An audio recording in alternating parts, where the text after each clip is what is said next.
ఈరోజు మనం ఎంతో సులభంగా తక్కువ సమయంలోనే నోరూరొచ్చే రుచికరమైన రవ్వ లడ్డు తయారు చేసుకుందామండి. పండగైనా శుభకార్యమైనా ఏ చిన్న సెలబ్రేషన్ అయినా సరే ఈ స్వీట్ రెసిపీ అంటే అందరికీ ఎంతో ఇష్టం. మరి ఆలస్యం చేయకుండా రవ్వ లడ్డు ఎలా తయారు చేయాలో చూద్దాం రండి. దానికోసం ఒక ప్యాన్ పెట్టుకున్నాను. అది కొంచెం హీట్ అయ్యాక నెయ్యి వేసుకుందామండి.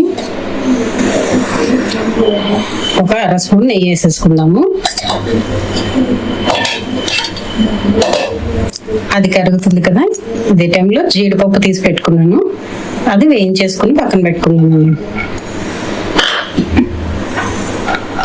జీడిపప్పు మంచి గోల్డెన్ బ్రౌన్ వచ్చి మంచి కలర్ వచ్చి సువాసన వస్తుంది కదా, అదే టైంలో తీసుకుందాము. జీడిపప్పు వేయించుకున్నాం కదండి, దీన్ని తీసి ఒక కప్పులో పక్కన పెట్టుకుందాము. ఇంకా మంచి కలర్ వచ్చిందండి జీడిపప్పు అంతాను. కిస్మిస్ కావాలంటే వేసుకోవచ్చు, నేనైతే వేయట్లేదండి.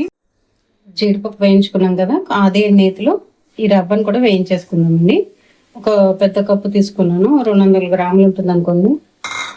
దాన్ని మంచిగా వేయించుకుందాం. ఇప్పుడు మంచి సువాసన వచ్చి గోల్డ్ కలర్ వచ్చే వరకు మనం రవ్వ ఎంత బాగా వేయించుకుంటే మనకి రవ్వ లడ్డూలు అంత టేస్టీగా వస్తాయండి. రవ్వ కొంచెం వేగింది కదండి, నెయ్యి అంతా పీల్చుకుంది. అదే టైంలో పచ్చి కొబ్బరి గ్రైండ్ చేసి పెట్టుకున్నాను, అది కూడా వేసేసుకున్నాము. ఎండు కొబ్బరి అయితే వేయించుకోని అవసరం లేదు, ఇది పచ్చి కొబ్బరి కాబట్టి ఈ రవ్వతో పాటు ఇది వేగించుకోవాలి. ఈ రవ్వ అంతా బాగా వేయించుకున్నానండి, చూసారు కదా మంచి సువాసన వస్తుంది. ఇదే టైంలో స్టవ్ ఆఫ్ చేసేసుకుందాము. మనం వేయించి పెట్టుకున్న జీడిపప్పు ఉంది కదా మనం వేయించుకున్నది వేసేసుకుందామండి. అలాగే ఒక గ్లాసు పంచదార తీసుకున్నాను, నేను తీసుకున్న దానికి కరెక్ట్గా సరిపోతుంది, అది కూడా వేసేసుకుందాము. అలాగే ఒక స్పూను ఇలాచీ పౌడరు, ఇవన్నీ వేసుకొని బాగా కలుపుకుందామండి.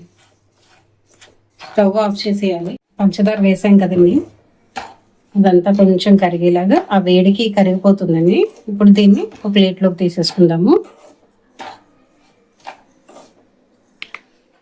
ఈ వేడికే పంచదార అంతా కరుగుతుంది కదండి, ఒక 10 నిమిషాలు దీన్ని కొంచెం చల్లారబెట్టుదాము, పక్కన పెట్టుకుందాము. ఈ పంచదార అంతా ఇందులో కరిగింది కదా, కొంచెం గోరువెచ్చగా ఉండగానే మనం రవ్వ లడ్డూలు చుట్టేసుకుందామండి. మధ్యలో ఇలా కొంచెం ఖాళీ చేసుకుని కొంచెం పాలు పోసుకుందాము. ఈ పాలతో పాటే రవ్వ లడ్డూలన్నీ చుట్టుకుందామండి. ఒకేసారి పోసేసుకుంటే మనకి సరిగ్గా రావు. ఇలా కొంచెం వేసుకొని సరిపడంతా కలుపుకొని లడ్డూలు చేసేసుకుందామండి. అంతేనండి, ఎంతో సింపుల్గా మన రవ్వ లడ్డు రెడీ అయిపోయింది. ఇలా రౌండ్గా బాల్స్లో చేసేసుకొని ప్లేట్లోకి తీసుకుని సర్వ్ చేసుకోండి అండి. మంచి రుచితో చక్కని సువాసనతో మన రవ్వ లడ్డూలు రెడీ అయిపోయాయి.